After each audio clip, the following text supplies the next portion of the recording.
58 years ago, on a chilly morning in California, a black trash bag leaking blood was found behind a university dormitory. Inside was the body of a mysterious newborn baby.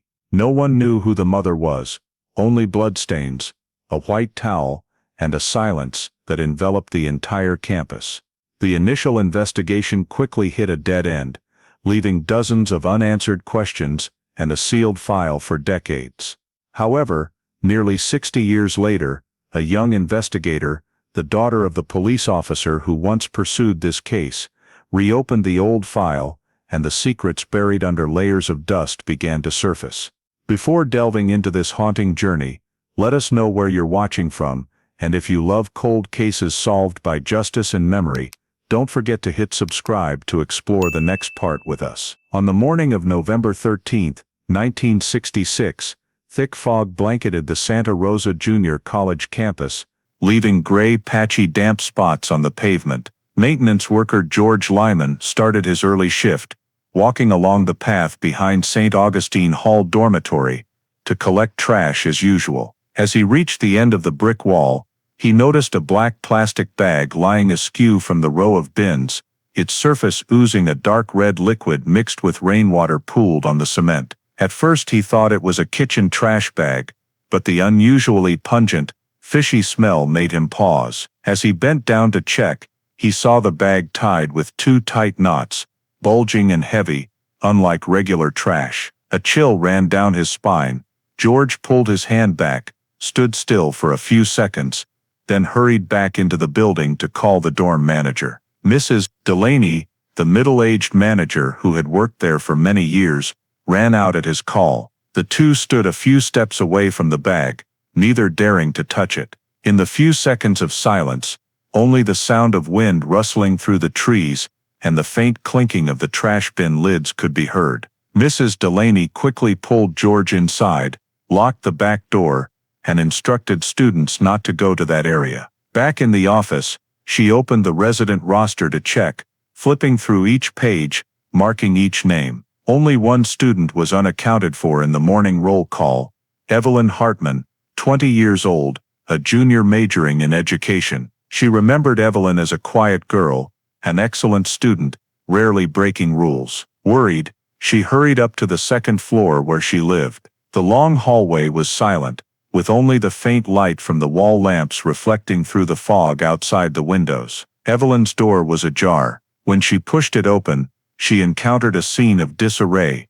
The bed was rumpled, blankets pushed aside, the desk lamp still on despite the daylight, a faint smell of disinfectant. On the floor, right near the window, a small dry blood stain trailed to the edge of the carpet. Overwhelmed by fear, she went back to find Evelyn's roommate. The girl said Evelyn left the room around 11:30 p.m., complaining of stomach pain and saying she was going to the downstairs bathroom, and hadn't returned since. The scattered pieces of information suddenly formed an indescribable suspicion. Mrs. Delaney returned to the office, picked up the desk phone receiver, her palms icy cold. Her voice was hoarse. "There's a suspicious trash bag behind the dorm, and a student is missing." When the Santa Rosa police arrived, the fog was still thick on the stone steps, casting a white haze over the old brick walls of the dormitory. The on-duty sergeant, Harold Jensen, was the first to enter the manager's office. Mrs. Delaney greeted him in a state of shock, briefly recounting the discovery of the trash bag and Evelyn Hartman's absence from the morning roll call. Jensen ordered the area behind the dorm isolated, barring students from approaching, and had the resident roster brought out for cross-checking. More than 20 resident students were accounted for, with only Evelyn missing. Every room was searched, but there were no signs of forced entry or missing items. The criminal investigation team was called in as backup, bringing cameras, measuring tapes for the scene, and sealing the trash bag for transport to the Sonoma County Forensics Lab. Meanwhile, young Officer Martin Evans was assigned to quickly interview Evelyn's roommate, Ruth Wallace, a sophomore majoring in biology. Ruth said that the previous evening, Evelyn had eaten dinner early and returned to the room before curfew. She looked tired and quiet, only mentioning a stomachache and wanting to go to bed early. Around 11:30, Ruth woke up to the sound of the door opening, and saw Evelyn in her robe, one hand on her stomach, the other steadying herself against the wall, whispering, "I'm just going to the bathroom for a bit." She walked slowly down the hallway, the dim yellow light casting long shadows on the floor. Ruth didn't think much of it, until she woke up that morning to find the other bed still empty. The police recorded Ruth's statement, and searched the downstairs bathroom. On the sink counter were a few dried water spots, a crumpled tissue, and traces of a light red liquid near the drain. They also found a small glass bottle with a faded label, still containing traces of plant powder inside. One investigator recognized the acrid, distinctive smell of herbs. The bottle was sealed for testing. There were no signs of a struggle. The bathroom door wasn't forced, but the tile floor had wet shoe prints, leading to the back door of the building, where the trash bag was found. When searching Evelyn's private room, the police noted that she hadn't taken any personal documents. Her wallet and coat still hung in the closet. A few pages in her notebook were torn out. On the desk was an unfinished paper for educational psychology, next to a small family photo taken in Sacramento. Jensen noted, "No signs of intentional departure, possible disappearance overnight." News of the trash bag and the missing student quickly spread throughout the residence hall. A group of students gathered by the third-floor windows, looking out at the foggy lawn, where police were stringing up yellow tape. The atmosphere on campus grew thick, whispers mixed with fear. Some said Evelyn had stomach issues before, others mentioned she'd been wearing loose clothes lately, and avoiding going out. Rumors began swirling around the room, at the end of the second-floor hallway. Around mid-morning, police contacted the Hartman family in Sacramento. Mrs. Margaret Hartman, Evelyn's mother, received the call while working in the family grocery store. She immediately got in the car and drove nearly 2 hours to Santa Rosa in a state of turmoil. When she arrived, she was directed to the school office, where police were waiting. Her face paled as she heard the sequence of events. Her daughter was missing, and at the same time, a suspicious trash bag had been found behind the dorm. She insisted Evelyn had no serious health issues, and had never mentioned being pregnant, or any personal troubles. While she was being questioned, another police team continued checking the surrounding area.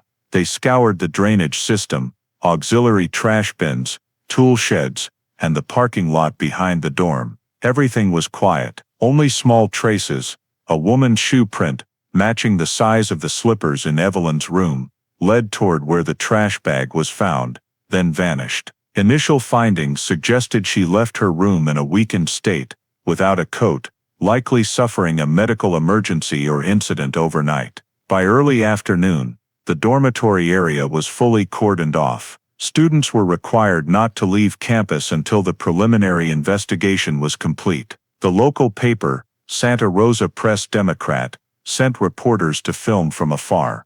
The afternoon breaking news headline was succinct: "College student missing, unidentified object found behind dormitory." At the police station office, Sergeant Jensen compiled the first report: a missing student, blood traces in the room, and an unidentified object in the trash bag. No evidence of foul play, but the chain of coincidences led him to request the scene be preserved until forensics conclusions. Before leaving the dorm, he looked back at the dark red building fading into the fog, lone-lit windows amid the gray afternoon. Everything was still quiet, only the patter of starting rain on the tin roof. In the report, he noted the initial hypothesis, possibility of a medical accident or sudden birth in the dormitory. That same afternoon, as the rain had let up, the Santa Rosa Police Department's forensics team arrived at St. Augustine Hall to conduct a detailed scene examination.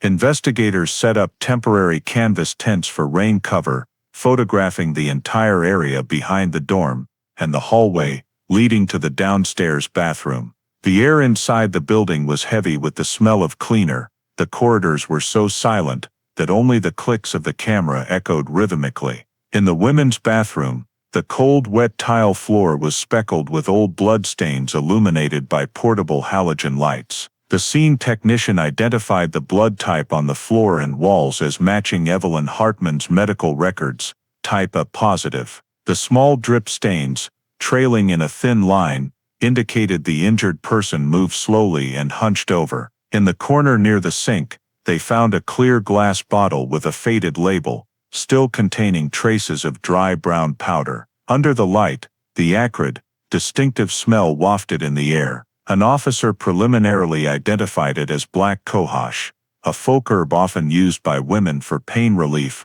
or to induce uterine contractions. The bottle was placed in a sealed evidence bag numbered 004. The ground floor back door, the emergency exit opening onto the lawn, where the trash bag was found, was still unlocked. Mud clung to the handle, and fresh shoe prints were imprinted on the tile floor. Measuring the distance between the prints and the trash bag, the technicians estimated the person carrying it moved only a few meters before returning to the building. The print size matched an average women's shoe, but next to it was a larger, deeper print, possibly from a man. Two separate mud samples were collected for comparison. While the investigation team worked, Sergeant Harold Jensen coordinated with Sonoma County's medical examiner, Dr. Alan Pruitt, overseeing the collection and transport of evidence. The trash bag was wrapped in 2 layers of white cloth and placed in a sealed stainless steel container.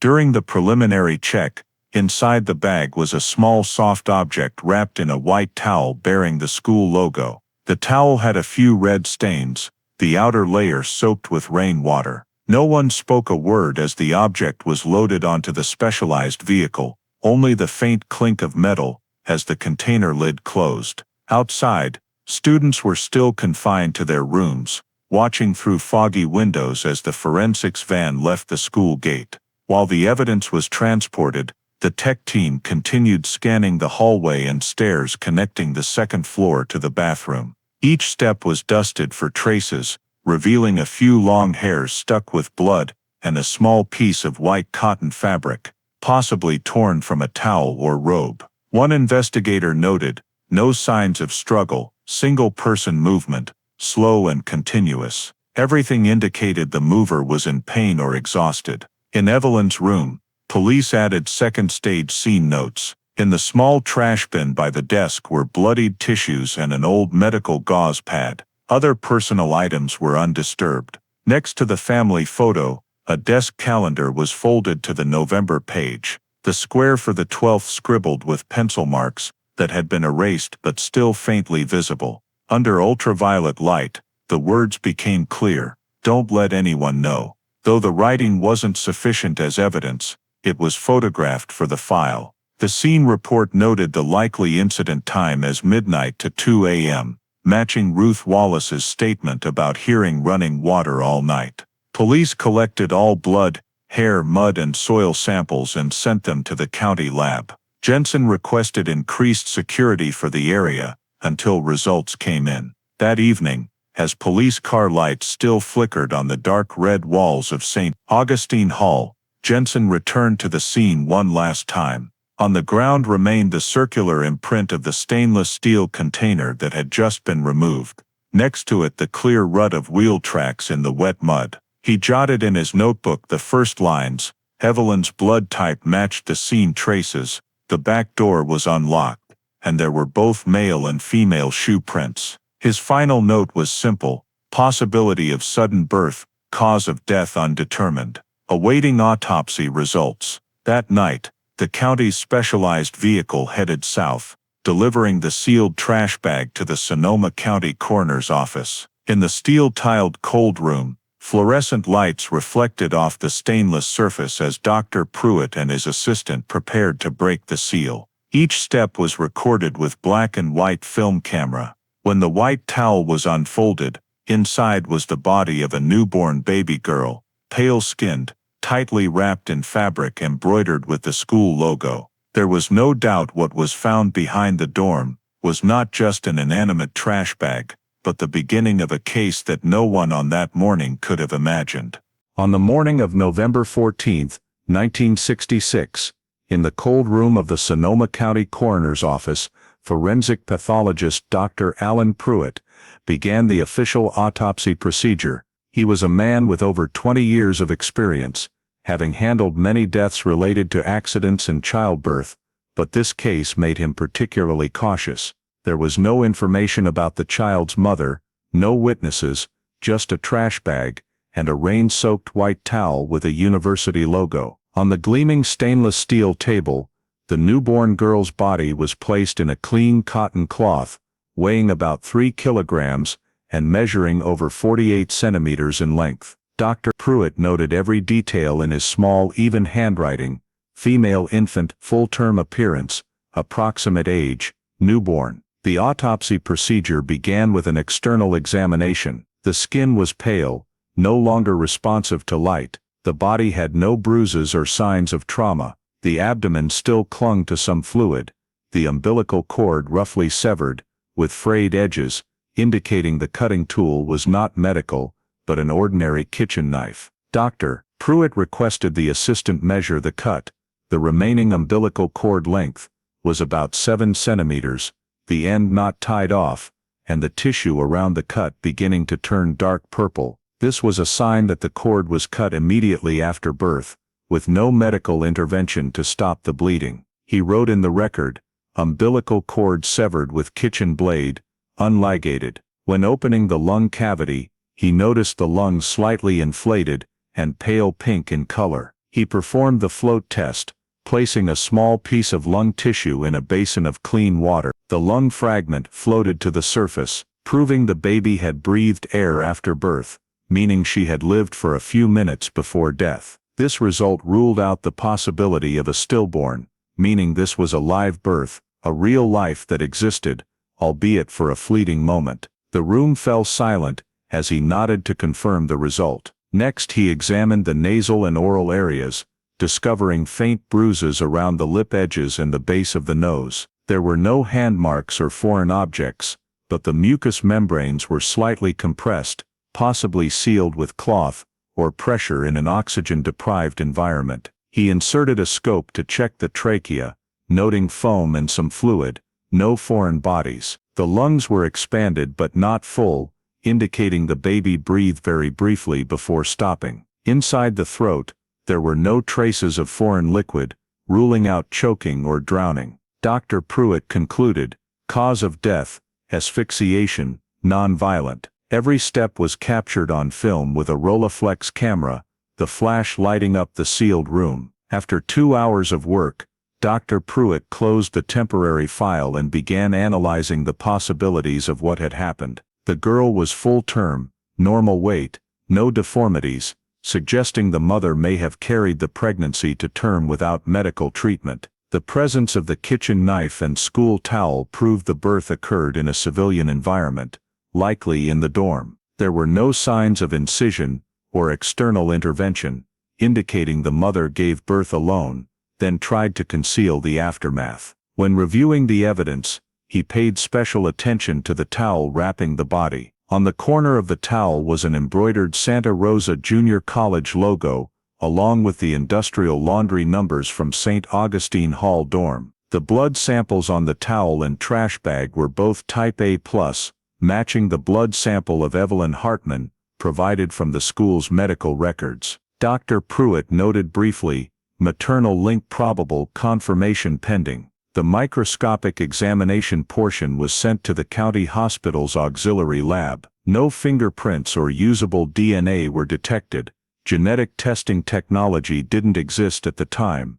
Only blood type comparisons were possible. The baby's hair and skin epithelial samples were stored in glass test tubes, sealed and labeled, Evidence 966 JD. Those pieces of evidence, he didn't realize, would become the key to reopening the case nearly 60 years later. When completing the report, Dr. Pruitt sat for a long time at his desk, looking out the window at the wet grass. He had witnessed many deaths, but few as silent as this. No cries, no witnesses, just traces of a life that had barely touched the world. In the typewriter file, the last line was typed harder than usual. Possible live birth homicide. A copy of the report was sent to the Santa Rosa Police Department, By the end of the day, Sergeant Jensen read every line carefully, underlining the phrase, "lived briefly after birth." He understood the case could no longer be closed as a birth accident. A formal criminal investigation would have to be opened,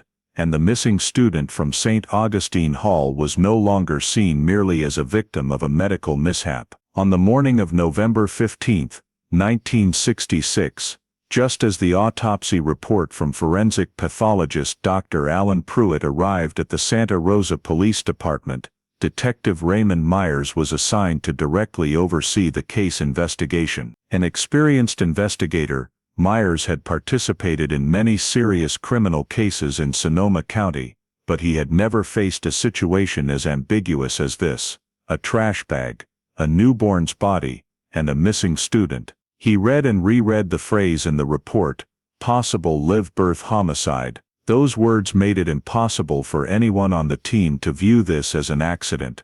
That very morning, Myers and 2 officers arrived at St. Augustine Hall dorm to oversee a full search of the building. The 2-story dorm with long hallways and yellow-painted walls had been sealed off for the past 3 days. Police taped off the entrances and exits, labeling the scene on each floor. Students were required to move to temporary housing. When Myers entered, the smell of bleach, dampness and disinfectant dust mingled into a heavy atmosphere. He walked slowly down the hallway, noting the positions of room doors, stairs, bathrooms, then stopped at Evelyn Hartman's room, the one at the end of the second-floor hallway. The small room was kept intact from the day the incident was discovered. On the desk, textbooks and papers were still open, stacks of notebooks piled high. A white shirt draped over a chair had a faint brown stain on the sleeve, now dried and stiff. Next to it was a group photo from the school courtyard, Evelyn's face on the edge, with a faint smile. When going through the wardrobe, an officer noted that one white school uniform towel was missing, the same type as the one found in the trash bag.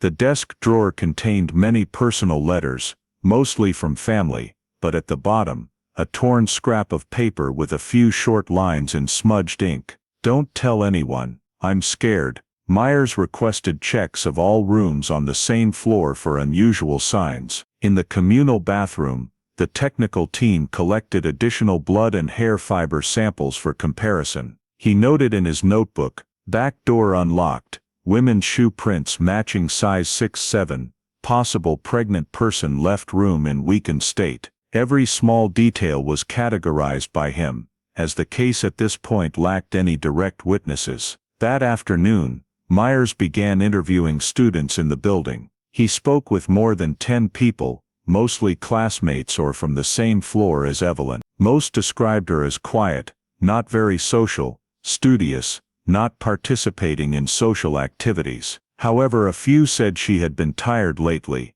often absent from class, wearing loose coats even though it wasn't cold yet. One student said, she avoided mirrors, her eating habits were irregular lately. Another recounted that Evelyn had taken a few days off in early September, citing not feeling well but not specifying. When Myers asked about Evelyn's relationships, the students fell silent. Then one girl quietly revealed that Evelyn had dated an engineering student named Thomas Adler, who had graduated that spring. This information was noted, but not yet enough to establish a direct link to the case. Among the students, Ruth Wallace's statement, Evelyn's roommate, was the most notable. Ruth recounted the details of the night of the incident. Around midnight, she heard strong water running in the downstairs bathroom, lasting nearly an hour. There were occasional soft moans, but thinking someone was sick, she didn't go down to check. When she woke up early in the morning,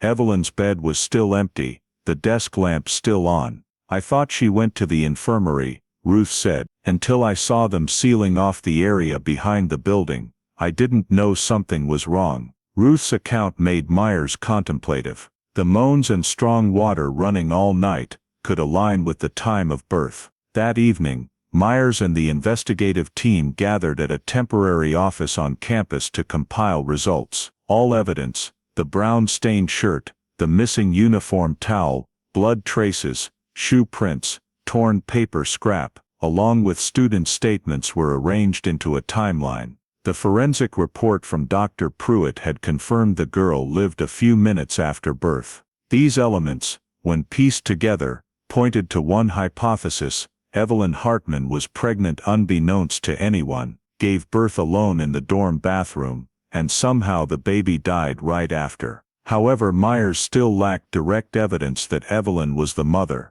There were no witnesses seeing her leave the bathroom with the trash bag, nor signs of anyone helping her. The missing white towel could be coincidence, but too many coincidences made him believe there had to be a connection. He typed into his notes: primary hypothesis, self-delivery, infant deceased post-birth, disposal attempt through dorm rear exit. As night fell, he left the dorm area, standing on the grass looking back at the building sinking into yellow lamplight. A light drizzle fell, the ceiling tape reflecting wet cold light. In his mind, only one phrase from Pruitt's report echoed: live birth homicide. If that was true, the matter was no longer a personal tragedy, but a real crime. Before leaving, Myers signed off on the final search completion in the investigation log. The last line of that day read clearly: all evidence suggests the possibility that Evelyn Hartman delivered the baby alone, then disposed of the body behind St. Augustine Hall. 2 days after the dorm search concluded, news from Santa Rosa Hospital completely changed the investigation. A female patient was brought to the emergency room in severe blood loss, her body exhausted. Records showed it was Evelyn Hartman, the student reported missing 3 days earlier. She had been found slumped over by a taxi driver at the Central bus stop, clothes soiled, face panicked. Doctors diagnosed she had just given birth, and showed signs of postpartum hemorrhage. Detective Raymond Myers went straight to the hospital. When he entered the room, Evelyn lay motionless, skin pale, eyes sunken. He introduced himself, and asked gently, "Do you know why you're here?" Evelyn answered weakly that she fainted from stomach pain. Myers opened his notebook, asking if she had ever been pregnant. She shook her head, insisting on denial, saying she had only gained weight from stress. He mentioned the blood samples in the bathroom, and the black cohosh herb bottle found in her room. Evelyn replied softly, "I heard it helps with menstrual cramps." Her voice was almost gone. Myers placed crime scene photos on the bedside table: blood-stains, white towel, and sealed trash bag. The coroner confirmed the baby found behind the dorm lived a few minutes after birth. He said. Evelyn was silent for a very long time, then burst into tears. "I don't know anything. I didn't do anything." Seeing she was too weak, Myers paused the questioning, but stationed police outside the room door. That afternoon, the formal interrogation took place. Present were Myers, a female officer, and a stenographer. Evelyn recounted, on the night of November 12th, she had severe stomach pain, thought it was appendicitis, so went down to the bathroom. After that she didn't remember anything, only waking up covered in blood. "I think I gave birth to something," she said, eyes fixed on the floor. "It wasn't breathing. I panicked. I fainted." Myers asked, "Did you put it in the bag, Evelyn?" She shook her head, voice hoarse. "I don't remember. I only woke up when everything was over." When asked if anyone knew or helped, she replied firmly, "No one." The interrogation lasted 2 hours. She stuck to her statement that she didn't know she was pregnant,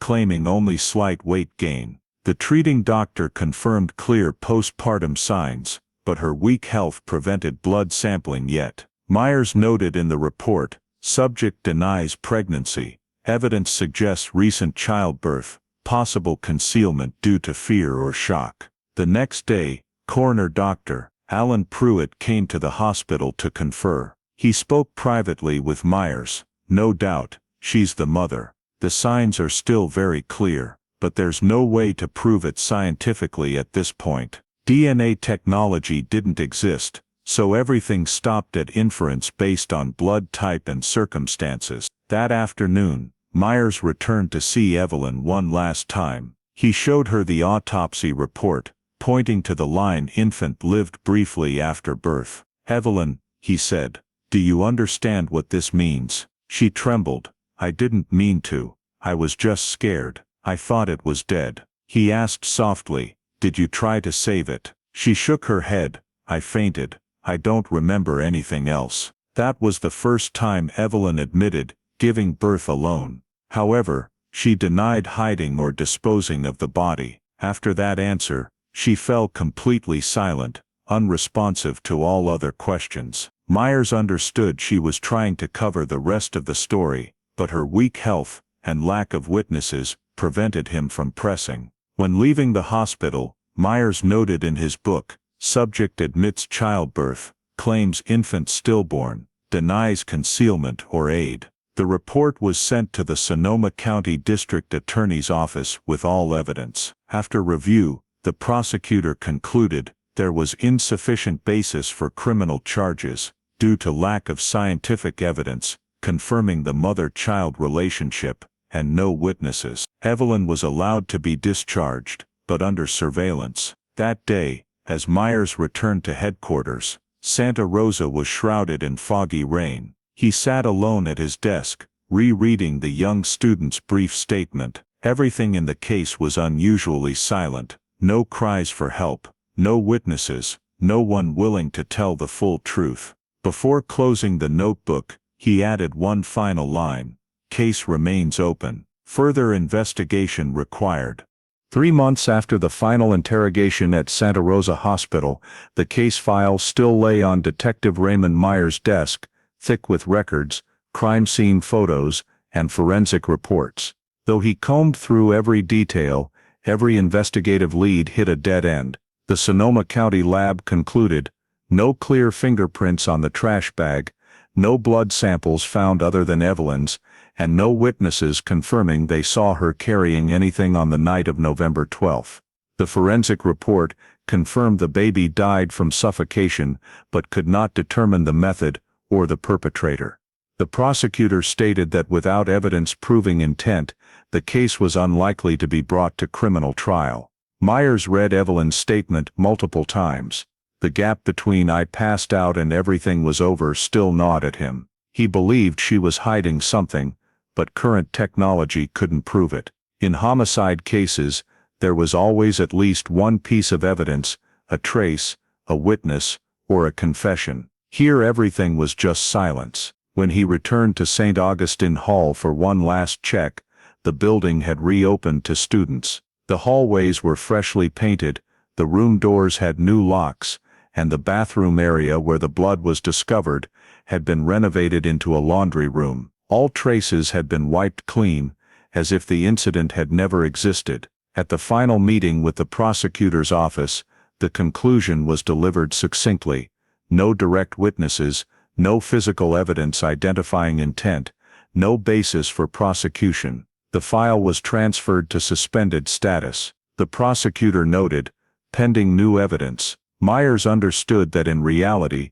it meant the case was closed. He tried to propose considering manslaughter or failure to aid charges, but they were rejected. No DNA testing, no clear confession, only a chain of unprovable suspicions. In February 1967, Evelyn Hartman left Santa Rosa. Some classmates said she went to Sacramento with her mother, others said she moved down to Los Angeles for work. No one knew for sure. The college wanted to put the scandal behind them, no longer mentioning the girl in the trash bag incident.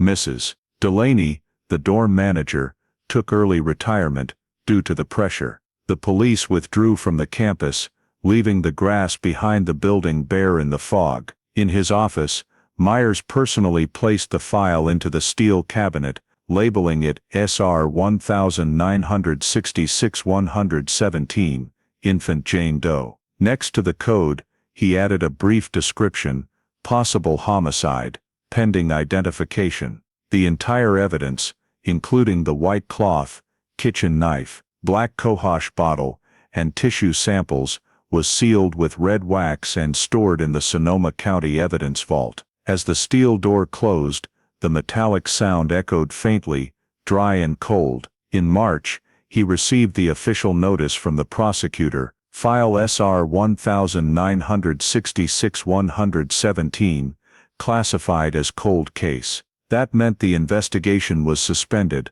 to be reopened only with new evidence. Those words closed a heavy season of investigation. Myers sat silently at his desk, looking through the fogged window, wondering if that young student ever felt any guilt. Time passed, and Santa Rosa returned to its peaceful rhythm. New students enrolled, the dorm was renovated, no one remembered the nameless baby anymore. In the local paper's racks, the last small news item about the case only stated, "Investigation suspended pending further evidence." After that, the case name disappeared from the headlines. Myers wrote the final line in his work log: "No witnesses, no confession, no closure." Case remained silent. He closed the notebook, stubbed out his cigarette, and stood up. Outside, a drizzle covered the police headquarters roof with a thin layer of mist. Inside the evidence vault, the steel box marked SR 1966-117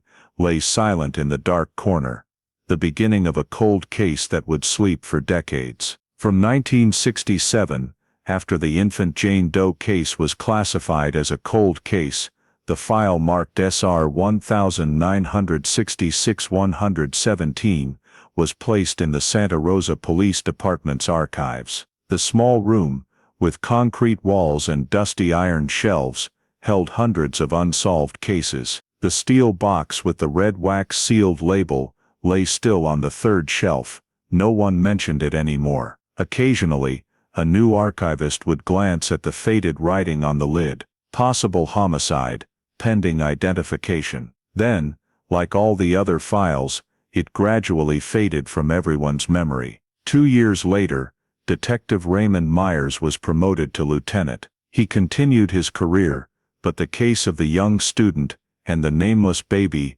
followed him through the final years of his professional life. He once told a colleague, "A case doesn't need to end with a conviction, but at least it should have answers." Yet for over 2 decades, those answers never came. Occasionally, through the department's mail, a few anonymous letters arrived without sender addresses. One of them was scrawled in blue ballpoint pen, "She wasn't alone that night." Another simply stated, "Someone helped her." All lacked identifying marks, cheap paper, scribbled handwriting, could be pranks, or could be belated confessions. Myers kept them, clipping them with the case file, but couldn't trace the senders. He knew that just one piece of scientific evidence, something that didn't exist at the time, could change everything. But DNA technology was still a distant concept. In the 1970s, Santa Rosa changed rapidly. The city expanded, the college upgraded its facilities, and St. Augustine Hall dorm was completely renovated. The downstairs bathroom, once the crime scene, turned into a communal laundry room, with new tiled walls. All old traces were erased. The new generation of students knew nothing of the 1966 story. In the evidence vault, the SR 1966-117 file box gathered another layer of dust. Evelyn Hartman disappeared from public records. Mrs. Delaney, the dorm manager from that year, retired and moved to Oregon, refusing all interviews. The police tried to contact Evelyn again in the late 1970s, but failed. According to a source from her old school, she changed her last name after marriage and left California. No one identified her new residence, nor knew if she kept in touch with anyone from the school. By the late 1980s, the case existed only as a vague story among young investigators. In 1989, news of a traffic accident on the highway near Fresno drew attention. The victim was Thomas Adler, Evelyn's ex-boyfriend. His car skidded off the road in the rain and crashed into a steel guardrail. The press reported it briefly. No one mentioned his connection to the case 23 years earlier. For Myers, it was a familiar name closing quietly, and with it, a potential lead lost forever. In 1990, Myers officially retired after more than 30 years on the force. He carried the old notebook with him, the one always in his shirt pocket since the Evelyn Hartman case. In it, besides the case notes, there were only a few short lines. She lied out of fear, and someone else helped her. He never told anyone their meaning. When he passed away in 1998, relatives sorted his belongings, including this notebook. His daughter, Laura Myers, then a student at the California State Police Academy, accidentally read those lines. Laura grew up in a home where her father rarely spoke about work. He always taught her to respect the truth and be patient with the unresolved. When she held the yellowed notebook in her hands,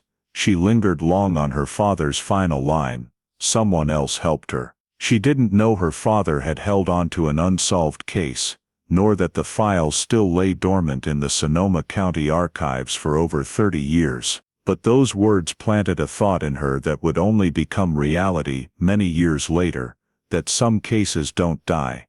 They just wait for someone patient enough to listen to their story again. And in that silence stretching over half a century, the SR 1966-117 file remained intact in its cold steel box, the red wax seal never broken, waiting for another hand to open it. Nearly 60 years after that foggy morning in 1966, when the black trash bag was found behind St. Augustine Hall dorm, the infant Jane Doe case still lay dormant in the Sonoma County archives. In early 2024, the county launched the Cold Case Review Initiative, a project to review unsolved cases still holding biological evidence. In the list of hundreds of files, one old case code stood out on the first page. SR 1966-117, noted possible live birth homicide, maternal link unconfirmed.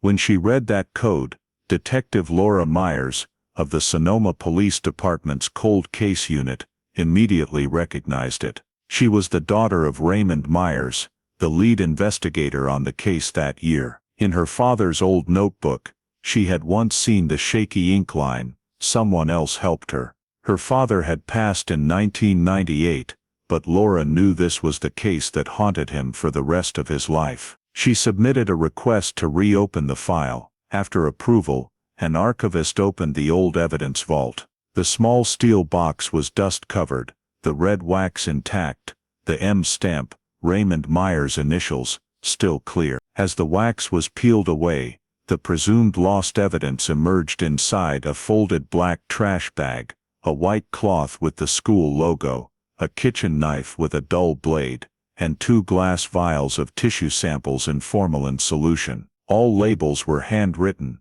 the ink faded. Laura put on gloves and examined each item. On an old paper envelope was her father's handwriting, possible maternal blood, Hartman. She knew he had suspected the baby was Evelyn Hartman's biological child, but in 1966, science couldn't prove it. Now with next-generation DNA sequencing technology, even a small sample could confirm the blood relation. The samples were transferred to the Sacramento DNA laboratory under cold chain protocol. A lung tissue sample from the infant and a fluid sample collected from the bathroom floor were selected for analysis. While awaiting results, Laura read the entire old file. Each page was a slice of the past statements, crime scene photos, Dr. Pruitt's forensic report. The line "lungs slightly inflated, infant lived briefly after birth," made her pause for a long time. For 60 years,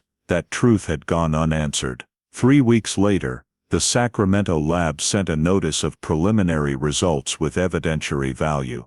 Laura went to pick them up in person. In the meeting room, Dr. Amelia Ruiz, a genetics expert, presented. "We isolated a complete DNA sequence from the lung tissue sample. When compared to the blood sample stored in the 1966 Santa Rosa Junior College medical records, the match is 99.998%. The infant was Evelyn Hartman's biological child." Laura sat silently, just staring at the result sheet in front of her. Her father had been right. After nearly 60 years, the mother-child link was finally confirmed by science. The report also noted traces of a second DNA profile, male, on the white cloth and trash bag samples, currently being cross-referenced with the national database. Laura immediately requested expanded analysis. That evening, she went home and opened her father's notebook again. The handwriting was faint, but the note someone else helped her stood out clearly. She understood why he always believed Evelyn hadn't acted alone. Every detail in the file pointed to assistance from another person: the men's shoe prints by the back door, the black Cohosh bottle bought off campus, and the trash bag tied in 2 layers. Now with DNA, Laura had a chance to complete what he couldn't. A week later, the lab sent an update. Male DNA does not match any criminal records in the database, but may relate to relatives who lived in Santa Rosa in the 1960s. Laura requested a genealogy query.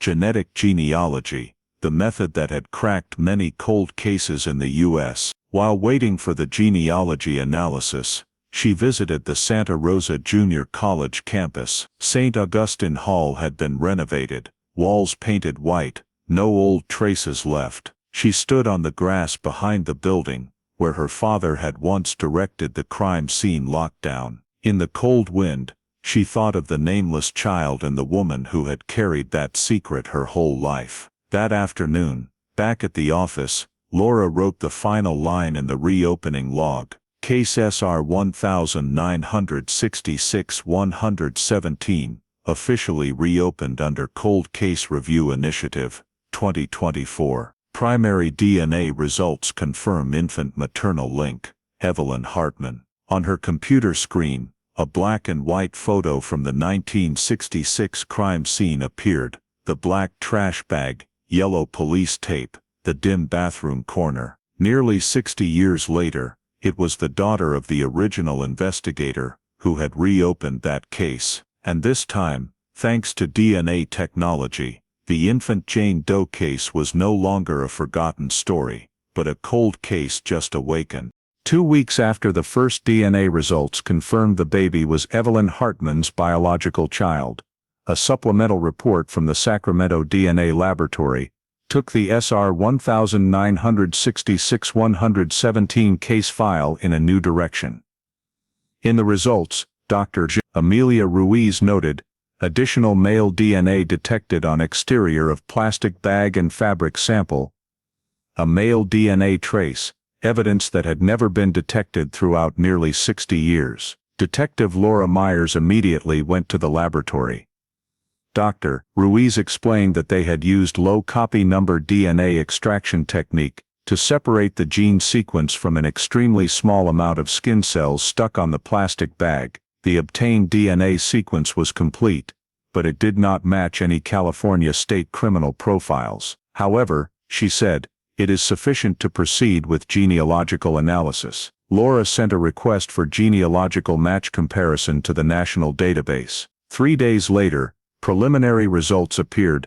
The male DNA sequence was closely related to the Adler family, a familiar surname in the Fresno area. She recognized the name immediately. Thomas Adler, Evelyn's ex-boyfriend, had been mentioned in the 1966 file, but upon closer comparison, the results showed that the DNA sample did not belong to Thomas, but to David Adler, his twin brother. Laura reopened the old personnel records from Santa Rosa Junior College. In the list of temporary employees, there was the name David Adler, 22 years old, position night security assistant, working the night shift 10 p.m., 4 a.m., October to December 1966. The night shift log for November 12, the time of the incident, bore David's own signature. All the facts matched.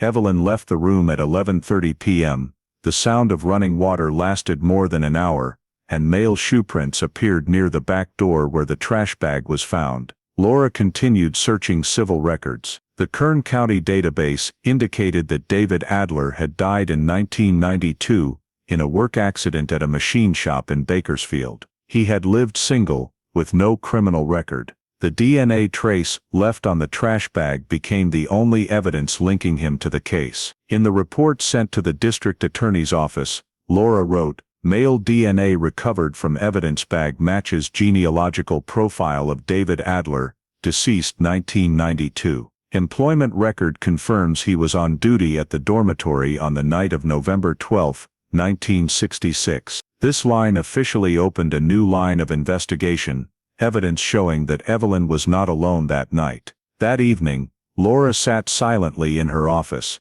looking at the old photo of her father, Raymond Myers, who had once written in his notebook, "Someone else helped her." He had sensed this only through intuition, while she had science to prove it. The next day, Laura returned to the university library to check old documents. In a 1966 issue of the Santa Rosa Press-Democrat, she found a small article, "Campus Night Guard David Adler, commended for diligence during night shift." A short sentence, but it confirmed his presence at the dorm on the exact night of the incident. She imagined the quiet hallway, the echoing sound of water in the bathroom, the young guard on patrol, and then something happened that caused him to intervene, possibly helping Evelyn dispose of the body. Laura reconstructed the case timeline. 11:30 p.m., Evelyn left the room. Around midnight, continuous running water sound. Near 1 a.m. male shoe prints appeared at the back door. 4 a.m.,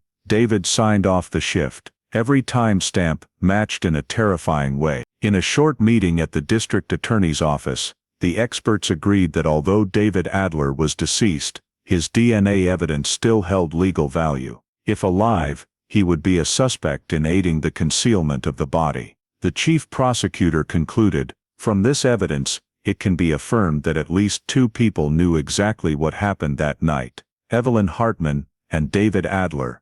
When the meeting ended, Laura stood by the window looking out. Santa Rosa's sky was fog-covered, the streetlights reflecting on the glass evoked the image of the old dorm building. She thought of her father, and the line he left behind, now become truth. A man who once wore a security uniform, seemingly just a faint witness, turned out to be the forgotten piece of the puzzle for 6 decades. That night, Laura completed the investigation summary. New lead confirms male assistance at scene. Evidence suggests coordinated concealment, following live birth. Investigation to focus on surviving witnesses, connected to both Evelyn and David Adler. As she closed the file, the clock on the wall struck midnight, the exact moment when in 1966, this case began. After more than half a century, the DNA evidence from the old trash bag had revived the infant Jane Doe case, pulling it out of the shadows of the past and into the light of modern investigation. After discovering the DNA match with David Adler, Detective Laura Myers knew she needed a living witness to confirm the story. From the 1966 resident list, only one person remained, who had lived on the second floor of St. Augustine Hall dorm, Ruth Wallace, Evelyn Hartman's roommate. All the others had either died or left the state. The old address file showed that Ruth now lived in Eugene, Oregon, where she ran a small flower shop. One June morning, Laura drove more than 8 hours from Santa Rosa to Eugene. The flower shop was in a quiet residential area, with a small sign reading Wallace's Garden. When Laura introduced herself and the reason for her visit, the elderly woman's face changed immediately. Ruth Wallace, now over 70, with silver hair, had cautious eyes, but still carried the fear of the college student from back then. The two sat in the corner of the shop, amid the scent of lavender and the tinkling of wind chimes. Laura placed on the table a black and white photo of the 1966 dorm, along with a copy of the latest DNA report. "You are the last living person who was there. I believe you know what happened that night." Ruth was silent for a long time, her hands gripping the teacup tightly, then slowly nodded. Her voice was hoarse, trembling slightly.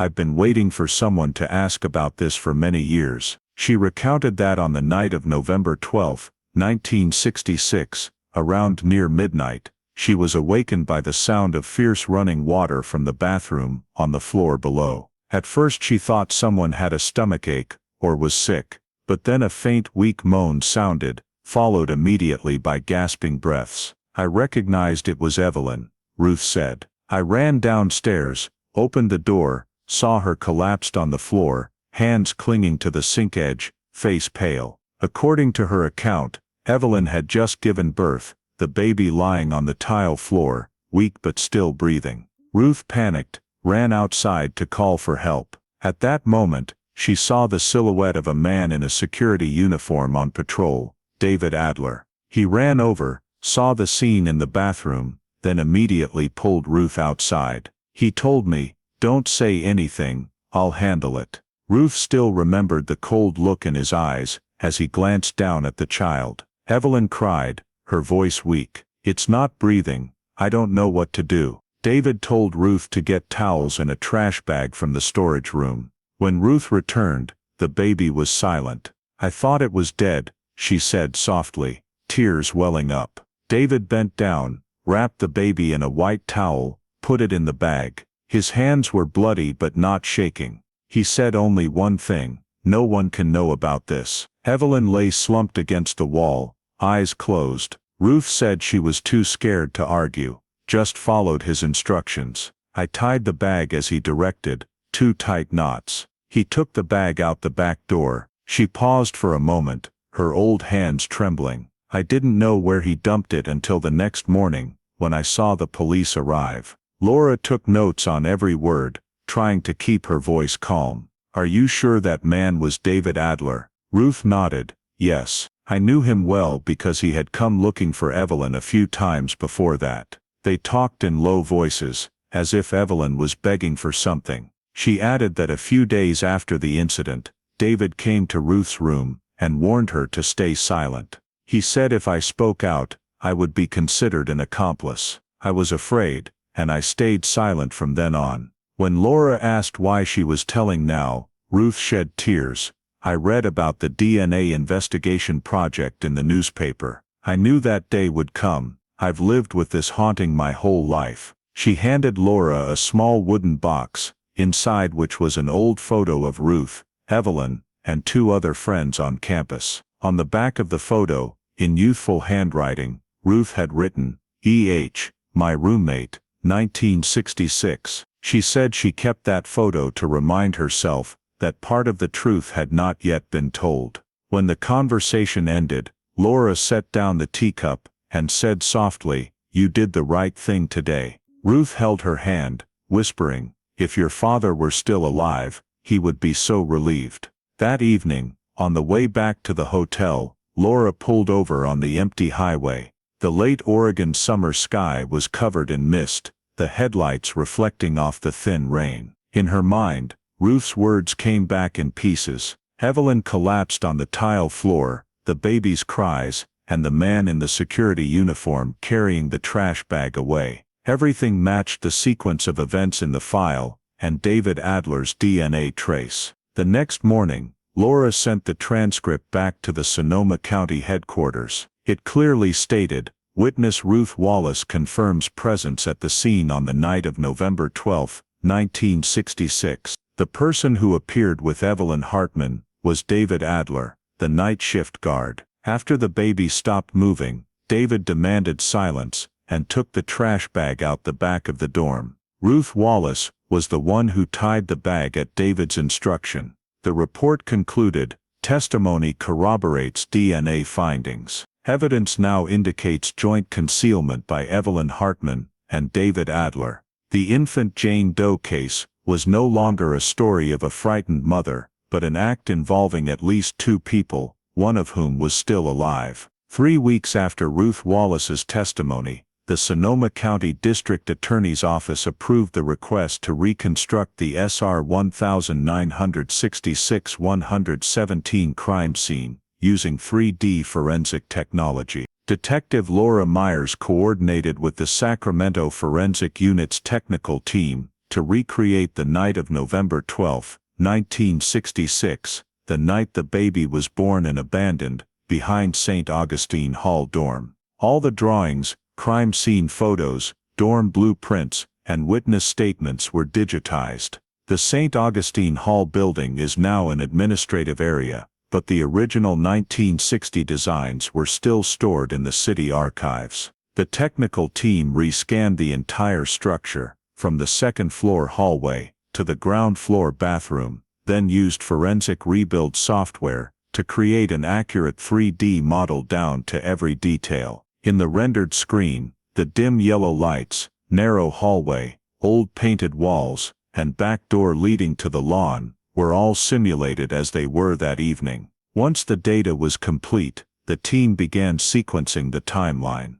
Based on Ruth's testimony and the old forensic report, they determined 11:30 p.m. Evelyn Hartman left her room, hand on her belly, went down the stairs. She entered the women's bathroom at the end of the hallway. Analysis of bloodstains in the crime scene photos showed drips from the sink ledge to the wall corner, the spot where she collapsed while giving birth. 11:45 p.m. Ruth heard the running water and moans, went down to check, saw Evelyn lying on her side, next to the newborn baby, weak but still breathing. In panic, she ran to find help. 11:50 p.m. Night shift guard David Adler, per the duty log, was present near that area. The size 10 male shoe prints recorded at the back door in 1966 matched the size of college security staff shoes from that era. When entering the bathroom, David saw the exhausted Evelyn, Ruth trembling and huddled against the wall. The baby moved faintly. According to the 3D simulation, the sound of water from the sink faucet drowned out all other noises, so no one in the dorm heard. Around 11:55 p.m., David checked the baby, concluded, "It's not breathing." He told Ruth to get a trash bag and white towels from the storage room. When she returned, the baby was silent. David wrapped the towel around the child, put it in the bag, told Ruth to tie it tight with 2 knots, then carried it out the back door. The movement path was over 20 meters, taking less than a minute. The mud stains under the shoes matched the old crime scene photos, proving he really went out behind the building. The forensic team confirmed the baby was still alive for at least 7 minutes after birth. Using oxygen isotope analysis technique, they detected oxygen traces in the lung tissue, proving the baby had breathed. Dr. Amelia Ruiz explained, "It cannot be a stillbirth. The oxygen exchange process occurs only when the child is alive." This result completely refuted Evelyn's statement, "I thought it was already dead." The baby was still breathing when placed in the bag. Based on the data, the investigative team divided the incident sequence into 4 clear phases. 11:45 p.m. Evelyn gave birth alone in the bathroom, without medical assistance. 11:50 p.m. Ruth discovered, ran to find help. 12:05 a.m. David arrived, confirmed the baby is dead, ordered silence. Around 12:10 a.m., the trash bag was taken out behind the building, placed under the brick wall, where police found it the next morning. The 3D model projected all their movements in the confined space, dim lighting, and trickling water sounds, showing every action took place in less than 30 minutes. Ruth stood near the door, Evelyn sat against the wall, David knelt by the trash bag. When the simulation finished, the room fell silent. Laura looked at the reconstruction image, understanding that this was no longer the accident birth, as the old file had recorded. They had time to call for medical help, but did not. David chose concealment, Ruth followed out of fear, and Evelyn, in panic, let her born child die slowly in the trash bag. When presenting the results to the district attorney's office, Laura said concisely, all 3 were present at the scene, no one else besides them. The forensic report concluded, infant Jane Doe lived for several minutes post-delivery, before asphyxiation inside a sealed environment. This was key evidence for charging involuntary manslaughter, negligent homicide by neglect, and tampering with evidence, concealing evidence. The chief prosecutor confirmed, even though David Adler is dead, his actions are a constituting factor in the case. The surviving person, Evelyn Hartman, must be held accountable. Summons for witnesses and investigation subpoenas were signed that same day. That evening, Laura sat alone in her office, looking at the screen displaying the simulated bathroom scene, old tile floor, dripping faucet, pale neon light. Every movement was rendered with light and data, but vividly eerie. Nearly 60 years, finally she saw exactly what her father had suspected. He had only intuition, while she now had science to prove that someone helped her. Before leaving the room, Laura wrote the final line in the internal report.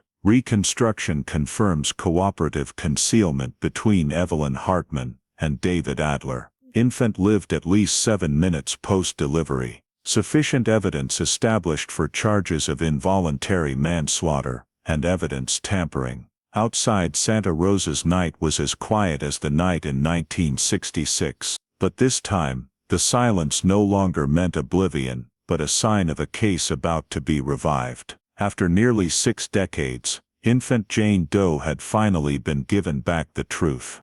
3 weeks after completing the crime scene reconstruction, Detective Laura Myers drove to Fresno, where Evelyn Hartman, now 78 years old, was living with her youngest son. The small beige house sat quietly along a tree-lined street, looking no different from the typical retirement homes in suburban California. When Laura showed her police badge, Evelyn froze for a moment. It's about Santa Rosa, isn't it? Her voice trembled slightly. Laura nodded. I'm here about case SR 1966-117, the baby found behind St. Augustine Hall dormitory. Inside, the air was silent. Laura placed the case file on the table, opened it to the DNA test results and Ruth Wallace's statement transcript. Mrs. Evelyn, we've confirmed the baby was your biological child, she said slowly, and Ruth has recounted the entire night. Evelyn looked down, her trembling hands clutching the hem of her shirt. She said nothing for a long while, then whispered, I knew this day would come sooner or later. Laura turned on the recorder, beginning the formal interview. Evelyn took a deep breath, her voice hoarse. I didn't mean to harm my child. I was scared, panicked. When it was born, it didn't cry. I thought it was dead. She paused, her eyes welling up. Ruth ran off. Then David, the security guard, arrived. He said let him handle it, said the baby had stopped breathing. I just nodded. I was too weak. Laura asked, are you sure the baby wasn't moving anymore? Evelyn hesitated. I remember, a faint breath, but I thought I imagined it. When Laura informed her that modern forensic analysis confirmed the baby had lived for at least 7 minutes after birth, she slumped, tears spilling out. Oh God, if I'd called a doctor, maybe it would have lived. I wanted to believe it was dead, so I wouldn't have to feel the guilt. She continued, did you know what David did with that bag? Evelyn shook her head. He took it away, told me to stay silent. I didn't ask. I just wanted everything to disappear. The next day when she woke up, she heard the police had cordoned off the dorm area, knowing it was too late. Why have you never spoken up? Laura asked. Evelyn stared into the distance. I tried to live as if it never happened, but no night have I slept peacefully. I hear a baby's cry in my dreams for over half a century. Laura closed the file, her tone stern. Mrs. Evelyn, we have to file an official statement. Your account matches the evidence and witness testimony. The prosecutor will review filing charges. Evelyn nodded, tears streaming down. I understand. I've carried this guilt for so long. The interrogation lasted nearly 2 hours. Evelyn recounted the details, the sudden pain, Ruth running off, David appearing, and the black trash bag tied tightly. He was very calm. I just remember lying there watching, then passing out. When reading back the statement, she signed with a trembling hand, the ink smudging on the paper. Before leaving, Evelyn said softly, I once thought I'd escaped, but I was just living in a different prison of memories. Laura stepped outside, the Fresno sun harsh like fire, wind blowing through the dry grapevines. In the rearview mirror, she saw Evelyn sitting on the porch, hands clasped together, watching the car drive away. She felt no victory, only the heavy weight of a case where justice arrived too late. That evening, back in Santa Rosa, Laura submitted the full statement, recording, and original signature to the prosecutor's office. The report concluded, Evelyn Hartman admits childbirth at dormitory, acknowledges failure to seek help, consistent with witness and forensic findings. After 58 years, the woman who had stayed silent for a lifetime finally confirmed what Laura's father had once suspected. That night, the baby hadn't died at birth, but had simply been left to die in silence. On the morning of May 15, 2024, the quiet Fresno suburb was jolted awake by the sound of police cars pulling up in front of the small beige house. Two Fresno Police Department officers stepped out with investigator Laura Myers, carrying an arrest warrant, signed by the Sonoma County Court just 1 day prior. The warrant stated, "Arrest warrant, Evelyn Hartman Adler, charges involuntary manslaughter and evidence tampering, case SR 1966-107." In the early morning sunlight, Evelyn opened the door, wearing a thin sweater, her face strangely serene. When Laura read the arrest warrant, she nodded slightly, without resistance. "I knew you'd come back," she said softly, her voice hoarse but resolute. "I've lived with this too long." Laura read her Miranda rights, then escorted her to the car with the two officers. Neighbors peered out windows in shock, stunned to see the woman they'd known for years handcuffed and led away in silence. The news spread within hours. Local stations and California newspapers ran the headline in bold, "Cold case solved after 58 years. Arrest made in 1966 Santa Rosa infant death." Reporters gathered outside Fresno Police Headquarters, where Laura held a brief press conference. She spoke concisely, "Today we close a case that my father and generations of investigators pursued. Thanks to scientific advances and the courage of witnesses, justice has finally been served." The press quickly recapped the case details.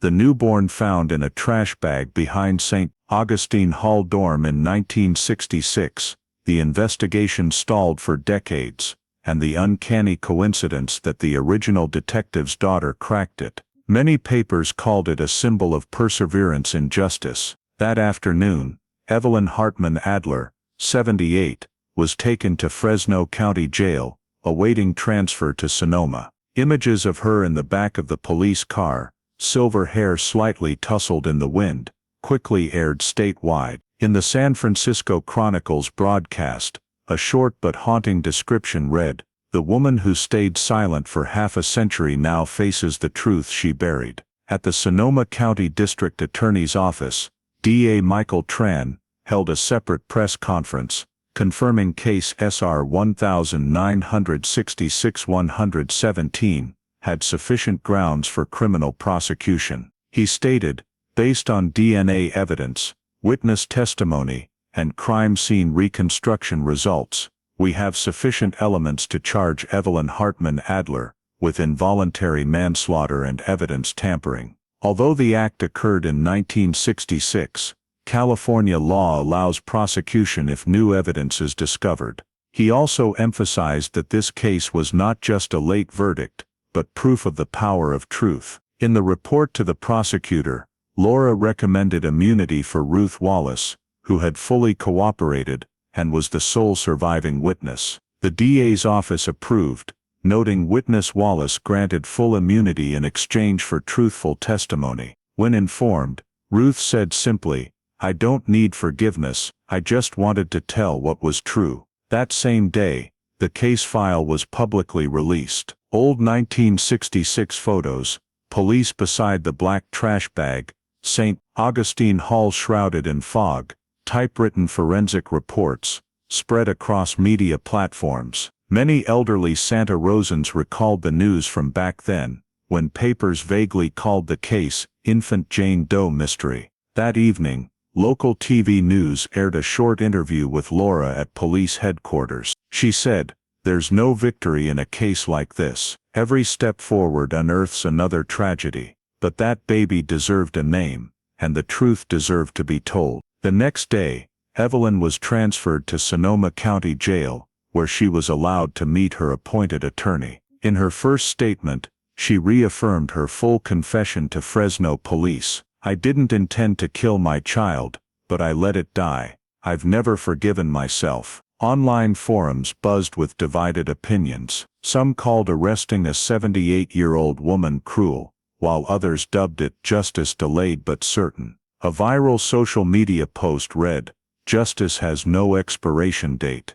Truth outlives time. Justice has no statute of limitations, and truth never dies. For Detective Laura Myers, that day wasn't an end but the start of the hardest part, the trial. In her end-of-day internal report, she wrote, on May 15, 2024, after 58 years, Evelyn Hartman Adler was arrested for the death of her newborn daughter. Case SR 1966-117 is officially reclassified from cold case to active prosecution. As she left headquarters, Laura paused to gaze at the red sunset over the western mountains. The wind carried a faint scent of lavender, the same aroma her father once described during the first investigation night. 60 years later, what he'd left in that old notebook, "Someone else helped her," had finally led to this moment.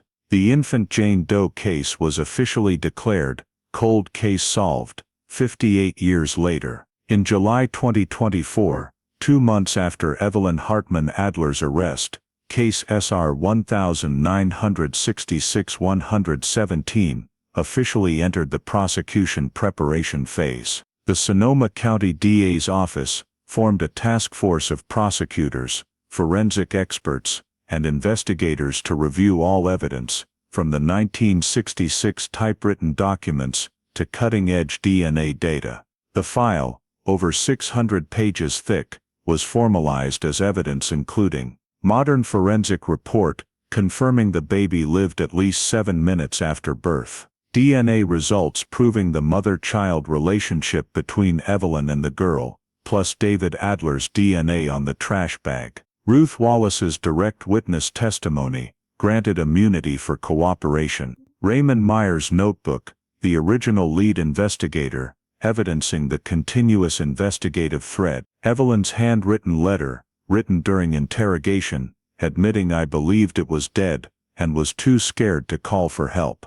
Lead prosecutor Michael Tran asserted in the indictment, defendant Evelyn Hartman Adler, through her actions and silence, left a living newborn unattended without seeking medical aid, resulting in death. This constitutes involuntary manslaughter and evidence tampering. He emphasized that although 1966 society was harsh on unmarried pregnant women, Evelyn had opportunities to seek help but chose concealment. DNA evidence, testimony, and scene reconstruction showed the baby was alive, and placement in the trash bag caused death. This wasn't an accident, but a chain of choices to bury the truth. Tran stated. Dr. Amelia Ruiz's forensic team was subpoenaed as witnesses. She affirmed, oxygen marks in the lung tissue proved the baby breathed for at least 7 minutes. Death was by asphyxiation, not birth complications. This conclusion became the prosecution's cornerstone. On the defense side, attorney Janet Holloway didn't deny the facts but argued Evelyn lacked intent. She claimed her client suffered postpartum psychosis at the time, impairing judgment. Additionally, she highlighted the 1960s social context, where unmarried pregnant women were shunned. Fear paralyzed her. "This is a tragedy of an era," Holloway said. She also urged the court to consider humanitarian factors. Evelyn was 78, frail, with heart disease, and mild kidney failure. She's no longer a threat to society. Justice can be served without cruel punishment. Meanwhile, the prosecution countered, time cannot erase consequences. They planned to call Ruth Wallace as the key witness, along with 2 forensic experts, and a psychologist rebutting the lack of awareness claim. The preliminary hearing was set for Sonoma County Superior Court in March 2025. In the final months of 2024, Detective Laura Myers worked tirelessly with the prosecution to prepare the presentation. She organized the timeline, testimonies, scene maps, and her father Raymond Myers' files, the man who opened the case in 1966. "We're finishing what he started," she said. On December 15, 2024, the court announced the official trial schedule. The People vs. Evelyn Hartman Adler, commencing March 10, 2025, in Courtroom 2, Sonoma County Courthouse, the same place her father had read the initial investigation report, nearly 60 years earlier. News spread quickly across California. Papers ran the headline, "1966 Infant Death Case Moves to Trial, Justice After 58 Years." The Los Angeles Times commented, "This isn't just a case but a dialogue between two generations of investigators, father and daughter, seeking justice across time." At the office, signing the file transfer to court, Laura paused her pen for a moment. 60 years ago, her father had sealed this file with red wax. Now she was opening it to close it. In her final report she wrote, "All forensic evidence, witness statements, and written confessions verified and admissible. Trial scheduled for March 2025, Sonoma County Superior Court." Outside, sunset cast golden light on the old courthouse. The infant Jane Doe case, once forgotten among cold files, was about to enter its final trial, where justice, though late, would finally be spoken. On the morning of March 10, 2025, the Sonoma County Superior Court opened the public trial for the case. The People versus Evelyn Hartman Adler. Dozens of reporters and Santa Rosa residents were present early, lining up in long queues outside the courthouse. 60 years after the discovery of the trash bag behind St. Augustine Hall Dormitory, the infant Jane Doe case was finally brought to light. In courtroom 2, the atmosphere was deathly silent. Evelyn Hartman Adler, 78 years old, wearing a light gray coat and neatly combed silver hair, was escorted to the defendant's chair. In the back row, Detective Laura Myers sat with the cold case investigators. On the prosecution table, a thick numbered file lay, while on the defense side was attorney Janet Holloway, who would represent the defendant in the trial expected to last 2 weeks. Judge Gregory Hall presided, reading the solemn opening, "This case is a testament that justice is not limited by time. The jury will consider whether the defendant Evelyn Hartman Adler, on the night of November 12, 1966, acted on instinct or deliberately neglected a life." Prosecutor Michael Tran opened with a sharp statement, "This is not a case about a frightened woman, but about a child robbed of the chance to live. The baby breathed. It lived for at least 7 minutes, but no one helped it." He presented the chain of evidence in sequence, from the 1966 crime scene photos, Dr. Ruiz's forensic report, the DNA match between Evelyn and the child, to David Adler's DNA on the trash bag. Black and white photos appeared on the projector screen one by one: the tiled bathroom floor, dried blood streaks, the towel with the school logo. The room fell silent as he pointed to the image of the black trash bag. "This is where a life was left behind. Not because of an accident, but because of a choice." The prosecution called the first witness, Ruth Wallace, 77 years old, the roommate from back then. She stepped up to the stand with trembling hands. Her voice was hoarse but firm. "I saw Evelyn lying on the floor, and the baby was moving. I called security, David Adler. When I came back, he said the baby was dead, then told me to tie the bag." The room was silent, only the faint click of the recording machine. "I stayed silent my whole life. Today I just want to tell the truth."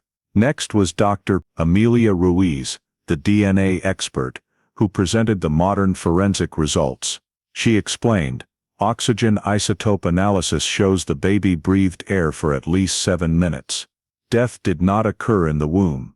Hearing that, Evelyn bowed her head, tears streaming down. The prosecution also presented a 3D crime scene reconstruction projected on a large screen. In dim light, the simulated image appeared: Evelyn slumped on the floor, Ruth at the door, and David wrapping the towel around the baby. Every movement was recreated according to the testimony. A female investigator controlled the video, describing this as the 23-meter path from the bathroom to the back door, where the trash bag was discovered the next morning. The defense began its counterattack. Attorney Holloway stood up, speaking in a low voice.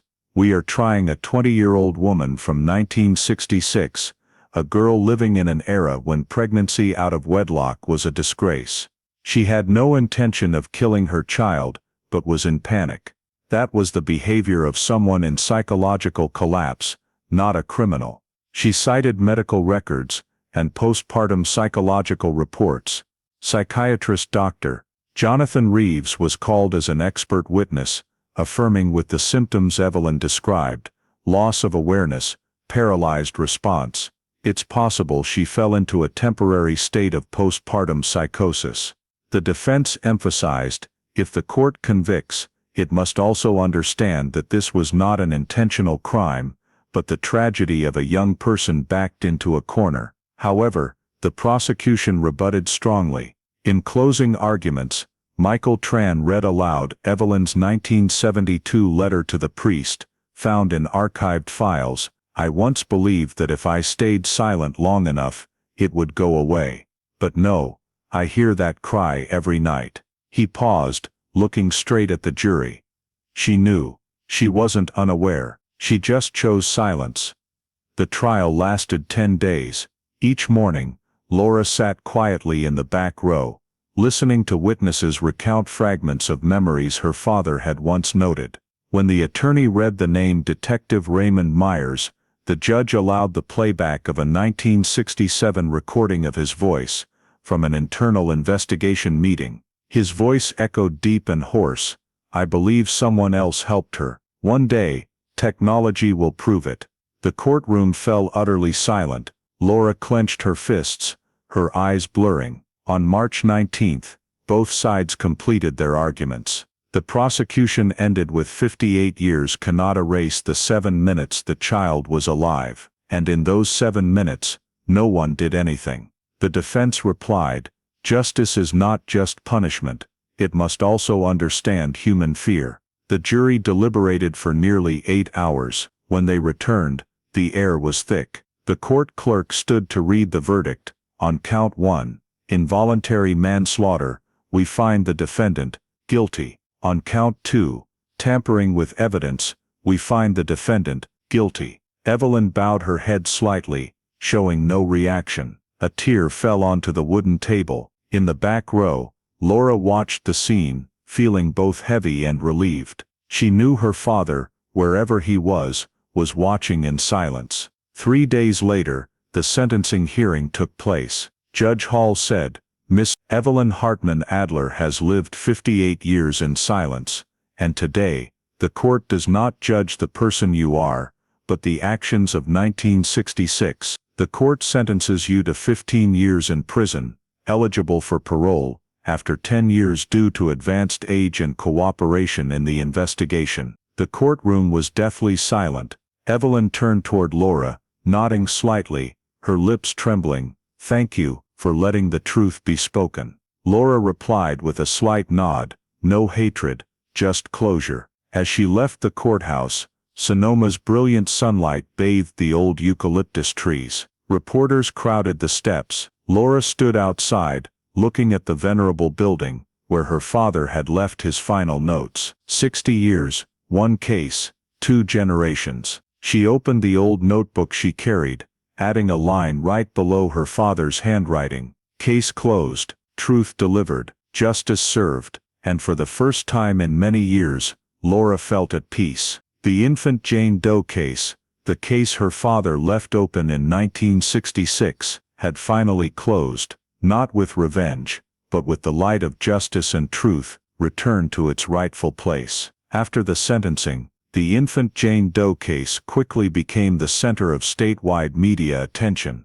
The press gave it a shorter, more haunting name, the Dorm Infant Case. Images of St. Augustine Hall from 1966 were republished on the front pages of the Los Angeles Times and San Francisco Chronicle, with the headline, Dorm Infant Case, the 58-year-old secret, finally told. The story of the 20-year-old student, the newborn abandoned in a trash bag, and the 6-decade investigation journey, shocked the public. TV news continuously replayed the sentencing clip, where Evelyn Hartman Adler heard the guilty verdict with a calm, almost relieved expression. Some commentators called it justice delayed but delivered, justice late but not lost. However, alongside admiration for the investigators, public opinion began to divide deeply. On forums and editorial columns, people debated the larger question beyond the case: was Evelyn a criminal,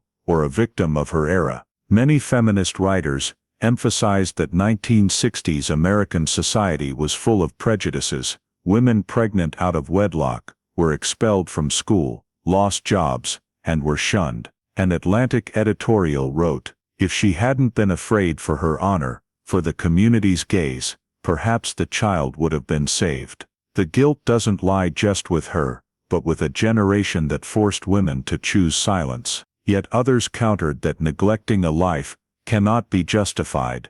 A USA Today commentary wrote, "Fear cannot be a reason for a child to be suffocated in a trash bag. Justice does not distinguish eras." The story spread beyond the legal realm, becoming a social debate on ethics, prejudice, and women's choices in American history. Meanwhile, Evelyn Hartman Adler was transferred to the California Institution for Women in Chowchilla, a women's prison in the Central Valley grasslands. Media reported she was placed in the area for elderly inmates with poor health, receiving special medical care. She rarely interacted with others, only reading books and writing letters. A prison staff member told reporters, "She doesn't complain, just says she's paying a debt to the past." Ruth Wallace, the sole witness, lived quietly in Oregon. A few weeks after the trial, Laura received an envelope from Eugene. Inside was a handwritten letter in the shaky script of an elderly person. Ruth wrote, "Dear Laura, I followed the trial on TV. When I heard the verdict, I didn't know whether to cry or breathe a sigh of relief. For many years, I've lived in guilt, and now, finally, the truth has been spoken. I still remember Evelyn's eyes that night, exhausted, desperate, and afraid. I don't forgive myself for staying silent too long. Staying silent too long killed the truth. Thank you to you and your father, though he's gone, for not giving up on this case. Ruth." Laura read the letter in silence, placing it in the same old notebook as her father's. She understood that for Ruth, this apology was not just for her, but for the nameless child, the victim buried in the silence of the past. The media continued to follow the stories of those remaining. A local Santa Rosa newspaper published an interview with Laura, in which she said, "I don't see this as a victory. I think it's the end of a cycle of silence. My father once believed someone else helped her, and he was right. But more importantly, now everyone knows that truth never disappears. It's just temporarily hidden under the dust of time." After the trial, the Santa Rosa community erected a small memorial plaque in the old St. Augustine Hall grounds, where the trash bag was once found. On the plaque was engraved, "Dedicated to infant Jane Doe, whose voice was finally heard." Residents brought flowers, not to condemn, but to remember the tiny life forgotten for nearly 60 years. At the end of 2025, Dateline NBC aired a special episode titled, "The Dorm Infant Case: A Daughter's Pursuit of Her Father's Truth." The story of two generations of investigators, Raymond and Laura Myers, touched millions of viewers. In the program's final scene, Laura stood before the memorial plaque, holding her father's old notebook, reading his note. Someone else helped her. Then she softly said, "Now Dad, you can rest." The dorm infant case ended, but its echoes lingered in many articles, seminars, and law classes. It not only closed a criminal file, but opened a prolonged dialogue on truth, conscience, and the value of not staying silent in the face of fear. In the spring of 2026, nearly a year after the trial, the Santa Rosa Junior College campus was windless,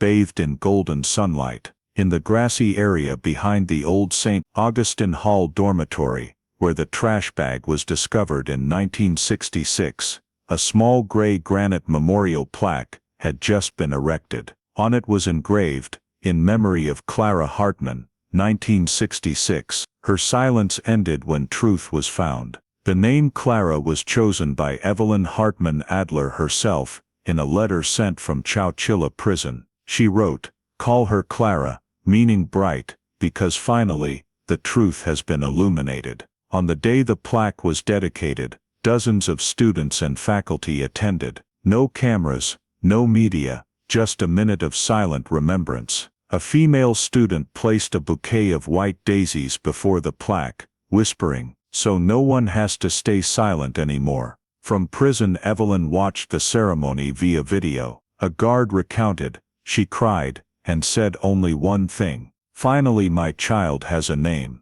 At 79, she taught literacy to young inmates, rarely speaking of the past. Prison records noted she was eligible for parole in 2034, but she refused to apply. "I don't seek freedom, I just need to know my child is remembered." In Santa Rosa, the investigators' final work was completed. File SR 1966-117 was bound in new brown leather, with the spine embossed. Infant Jane Doe, Clara Hartman, solved, 2024. Inside the final page read, "Case concluded. Guilty verdict delivered March 2025. The file was placed in the Sonoma Police Department's Honor Archive, reserved only for cases solved after decades. That afternoon, Detective Laura Myers brought the summary report to submit. She paused a long time before the file cabinet, placing beside the thick documents her father's old notebook,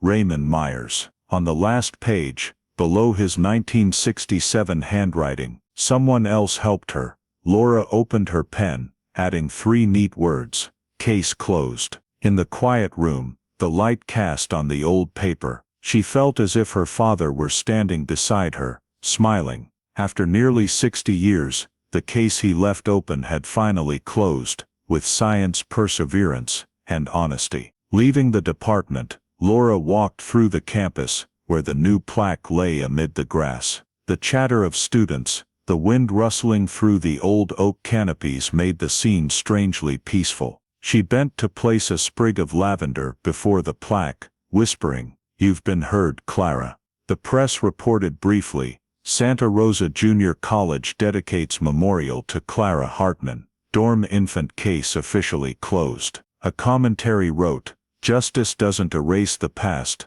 but helps us dare to face it." A few weeks later, Ruth Wallace sent Laura a photo of the dedication ceremony, with a note on the back, "Thank you for bringing Clara home." Laura framed the photo, placing it next to her father's picture in her office. In June 2026, Laura submitted early retirement papers. At her farewell at the department, she said, "Cold cases aren't just files, they're promises to those who can't speak. I only continued the work my father left unfinished." The district attorney's office sent a thank you letter, stating, "You've proven that truth never disappears." Included in the memorabilia box was a copy of the final page of file SR 1966-117, boldly printed, "Status, solved, 2024. In the late afternoon, Laura returned to the campus one last time. The plaque lay silent in the sunset,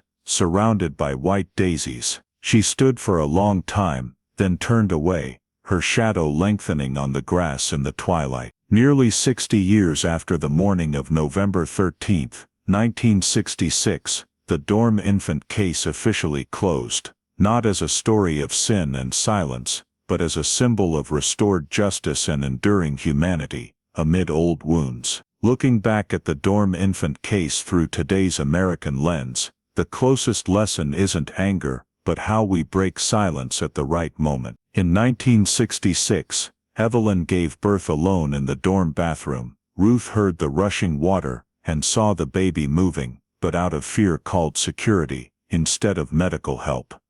David Adler chose to handle the trash bag. 60 years later, DNA science, 3D reconstruction, and Laura's perseverance pieced it all together. But what if there had been a 911 call, a CPR attempt, a safe corridor for unmarried pregnancies back then? Clara might have lived. Thus, in today's American life, the practical advice is don't let prejudice or fear replace life-saving action. Schools, workplaces, churches, communities, all have crisis pregnancy hotlines, postpartum depression support, and domestic violence lines.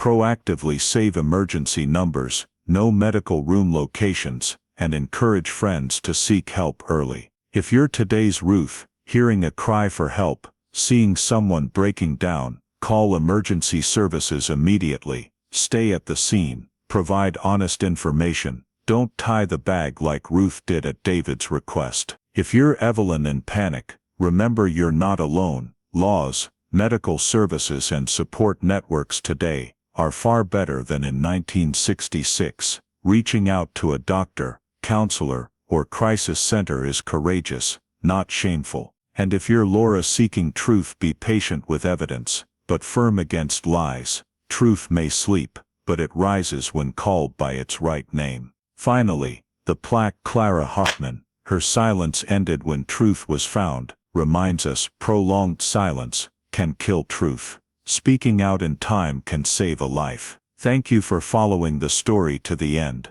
the nearly 6-decade journey for justice to speak for Clara Hartman. If you believe truth deserves to be found, please subscribe to the channel to join us in exploring more cold cases in the next video.